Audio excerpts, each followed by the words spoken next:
కొత్త ఏడాదిలో కీలక మ్యాచ్ కు భారత్ రెడీ అవుతోంది. సిరీస్ ను సమన్ చేయాలంటే సిడ్నీ టెస్ట్ లో గెలవాల్సిందే. బాక్సింగ్ డే టెస్ట్ లో ఓటమి తర్వాత ఇటు సీనియర్ ప్లేయర్స్ అటు హెడ్ కోచ్ గంభీర్ పై బీసీసీఐ అసంతృప్తితో ఉన్నట్లు వార్తలు వస్తున్నాయి. అదే సమయంలో బ్యాటర్ల ఆట తీరుపై డ్రెస్సింగ్ రూమ్ లో గంభీర్ సీరియస్ గా క్లాస్ తీసుకున్నట్లు కూడా తెలుస్తోంది. ఈ నేపథ్యంలో చివరి టెస్ట్ కు భారత జట్టు కూర్పు ఎలా ఉంటుందన్న దానిపై ఆసక్తి నెలకొంది. అయితే బ్యాటింగ్ లో పుజారా, రహానే లాంటి టెస్ట్ స్పెషలిస్టులు లేకపోవడం ఆసీస్ టూర్ లో మైనస్ గా మారిందన్నది ఇప్పటికే చాలా మంది తేల్చేశారు.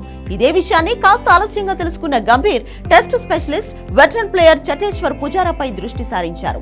5వ టెస్ట్ మ్యాచ్ ఆడే తుది జట్టులో అతనికి చోటు కల్పించాలని భావిస్తున్నాడు.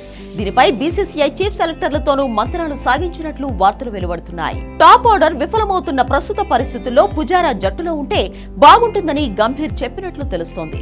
పుజారాను జట్టులోకి తీసుకోవాలంటూ గౌతమ్ గంభీర్ సెలెక్టర్లను కోరాడని, దీనికి వాళ్లు అంగీకరించలేదని ది ఇండియన్ ఎక్స్ప్రెస్ ఓ కథనాన్ని ప్రచురించింది.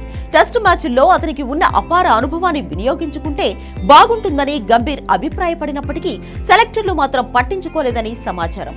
టీమిండియా తరపున 100కు పైగా టెస్ట్ మ్యాచ్లు ఆడిన అనుభవం పుజారాకు ఉంది. అయితే 2023లో జరిగిన వరల్డ్ టెస్ట్ ఛాంపియన్షిప్ ఫైనల్స్ తర్వాత అతను జట్టుకు దూరమయ్యాడు. కానీ గత బోర్డర్ గవాస్కర్ ట్రోఫీ విజయంలో పుజారా కీలక పాత్ర పోషించాడు. కొన్ని ఇన్నింగ్స్ల్లో ఆసీస్ బౌలర్లకు ఓ రేంజ్ లో చికాకు తెప్పించాడు. గబ్బాలో అయితే 211 బంతులాడి 56 పరుగులతో వికెట్ల పతనాన్ని అడ్డుకున్నాడు.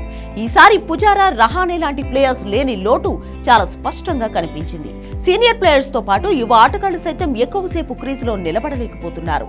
సుదీర్ఘమైన ఇన్నింగ్స్లు ఆడే ఓపిక వారిలో కనిపించడం లేదు. అందుకే పుజారాను చివరి టెస్ట్ లోకి తీసుకోవాలని గంభీర్ భావించినా సెలెక్టర్లు ఒప్పుకోకపోవడం ఇప్పుడు హాట్ టాపిక్ గా మారింది.